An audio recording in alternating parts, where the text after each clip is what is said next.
That fresh rain smell is not mostly rain. It is dry ground, soil microbes, and tiny bubbles launching a scent cloud directly into your face, which feels rude until you realize the sidewalk has basically opened a perfume counter. That is why, halfway through this damp little magic trick, I have to say, welcome back to Tidbits. Please picture a cracked patch of dirt in a bow tie, standing behind a tiny counter labelled Dirt & Co., quietly stocking bottles for the next storm. The weird part is that the smell starts before the rain. During dry weather, some plants release oily compounds that settle onto rocks, soil, pavement and dust as everything bakes and waits. In the sketchbook version, these are little amber bottles tucked into sidewalk cracks and balanced on sun-hot stones, like bass notes at a perfume shop with terrible air conditioning. So when the first drops finally arrive, the rain is not creating the scent from scratch. It is walking into a counter that Dirt & Co. has been pre-mixing all week. But bass notes alone do not make that, wet earth smell. The signature bottle comes from soil bacteria, especially a group called Streptomyces, which make a compound called geosmin. And your nose is almost suspiciously good at noticing it. Humans can detect geosmin at extremely tiny amounts, around parts per trillion, which is basically your nose squinting across a crowded room and going, wait, is that garden dirt? That same earthy note can show up in damp forests, beetroot, muddy tap water, and the smell of a flower bed after someone turns the hose on.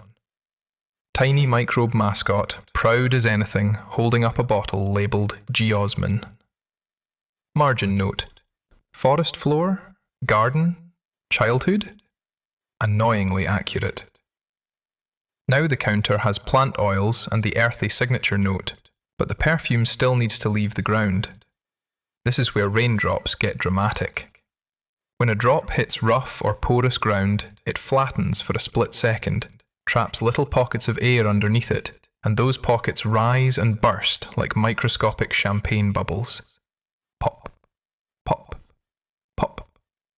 Each burst can fling tiny scented particles into the air, carrying bits of plant oil and geosmin upward toward your nose. Rain is not just falling down.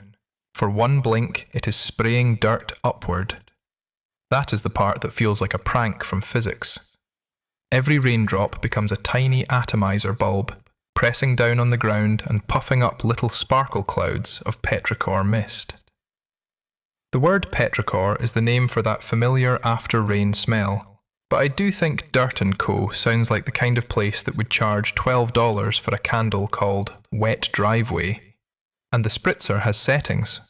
Petrichor usually blooms best when the ground has been dry enough to stockpile those scent compounds, and the rain is gentle enough to launch them instead of immediately washing everything away. A light shower on dusty pavement can smell stronger than a heavy downpour, because the downpour is less perfume counter and more someone knocking the whole display into the sink. That is why the first drops on a warm driveway, a dry trail, a garden bed, or an open window screen after a rainless week can feel so sudden. The chemistry was waiting. The weather pulled the trigger. That suddenness is also why the smell can feel oddly personal. Less like a molecule, more like a little trapdoor in your memory. One breath and you are near summer pavement, or your grandparents' yard, or a muddy walk where your shoes made that soft little suction noise. Clean water itself does not smell like much compared with what it lifts from the ground, so the moment we call the smell of rain is really a tiny delivery system for soil, plants, microbes, and timing. The whole sidewalk has become the perfume aisle, and somehow your nose knows exactly where it is. So the recipe is this.